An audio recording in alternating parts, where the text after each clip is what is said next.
Hey everyone, Vortic here to talk to you about the meaning of have your head in the clouds.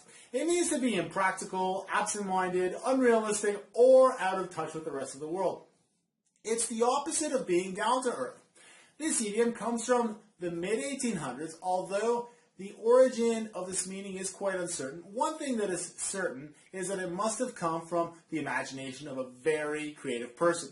Because at the time there was no aviation, so clouds would seem as something impossible to reach or the unattainable for humans.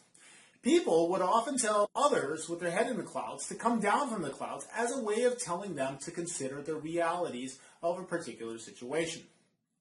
Some examples of have your head in the clouds being used in context are, Steve has got his head in the clouds, he's always dreaming about the impossible.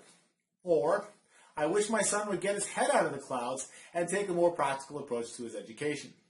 So remember, the next time someone says someone's head is in the clouds, they mean they're impractical, unrealistic, or out of touch with reality.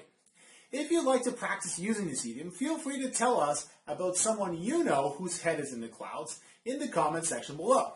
That's all for today. If you've enjoyed this video, like, share, subscribe. Until next time, keep on language learning.